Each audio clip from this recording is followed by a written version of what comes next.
Hello, this video is for Miss Gammon's class, and they wrote down some questions for me, and I have them here, and I'd like to try and answer some of your questions. And one of the questions was, why did you start beekeeping? Well, I started beekeeping because I never saw any honeybees in my vegetable garden. Sometimes I would see bumblebees, but never any honeybees. So I decided to get some honeybees for my vegetable garden so that I would have pollinators nearby. And I started out with 2 hives, and now I have 6 hives. So that's one reason. And another question that the kids asked was, how much did I like beekeeping on a scale of 1 to 10? And I like beekeeping a 10. It's a lot of fun to see them make honey and fly around, and it's just soothing to watch them. Sometimes I just sit in front of the hive and watch them. And it's winter time now, so we can't really open up the hives. But what I'm going to do is I'm going to insert a little short video in here for you to watch, and I think that'll answer even more of your questions. So enjoy this little video, and we'll be right back. Bees make honey because it provides an important food source for them. In order to produce honey, bees must gather a sweet liquid called nectar from flowers. A worker bee flies to a flower and sucks up the nectar with its long tongue. The tongue is a flexible tube on the outside of the bee's head.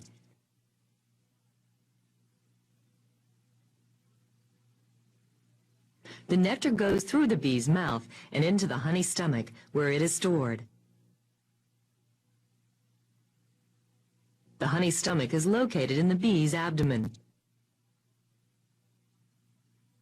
Inside the honey stomach, enzymes, which are protein molecules that speed up chemical reactions, help transform the sugar in the nectar into 2 simple sugars, fructose and glucose. This process is called inversion. The worker bee stores nectar in its hive. It regurgitates or spits up the inverted nectar back through its mouth. It either gives the nectar to other bees or puts it in empty, 6-sided compartments called cells. Bees then put wax caps on the cells to seal them. The warmth of the beehive causes water in the nectar to evaporate. Honey is an excellent energy food for bees, humans, and other animals because it contains simple sugars that the body can use quickly. Well, I hope you enjoyed that. And then another question that the students asked was, how do bees make the wax cells? And I found a little video for that too. So here's a little short video on how bees make wax. Check this little bee out right here.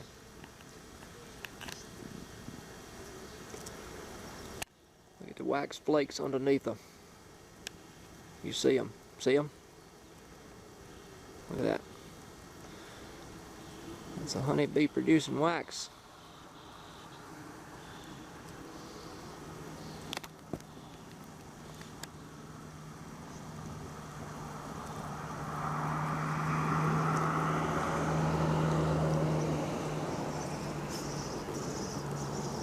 We should have about raked them all off.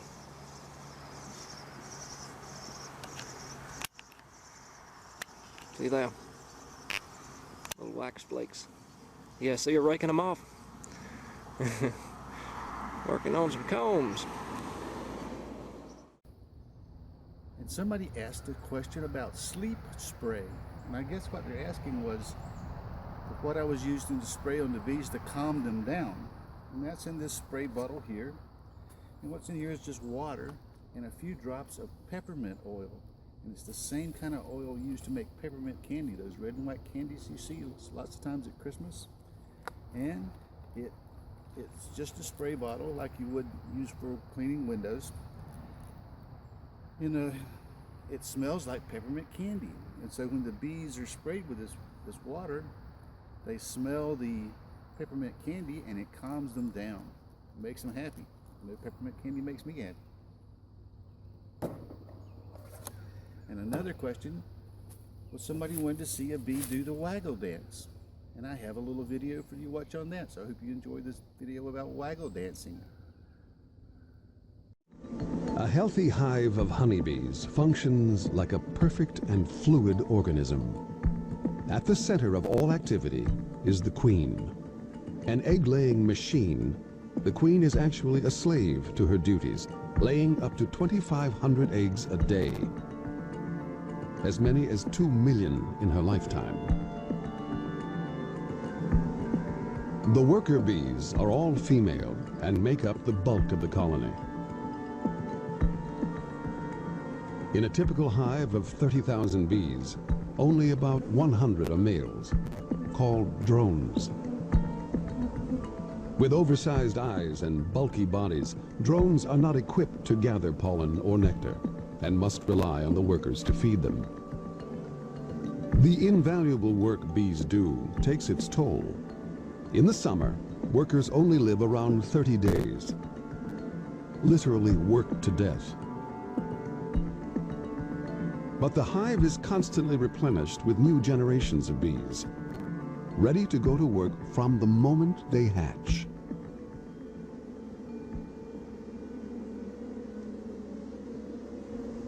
When a bee is 3 weeks old, she becomes a forager and will spend the rest of her short life collecting nectar and pollen. She'll fly up to 3 miles away and, amazingly, always return to the same hive.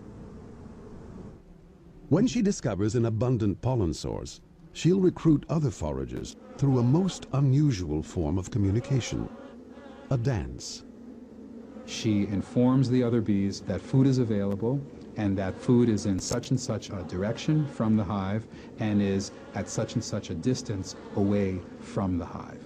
And those pieces of information, distance and direction, are encoded symbolically in movements and sounds that she produces.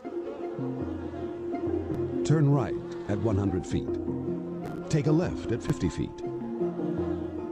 The waggle dance is the only known symbolic language that exists outside the realm of humans and lower primates. There's really nothing that compares to the dance language of the honeybee. It stands as one of the 7 wonders of the animal behavior world.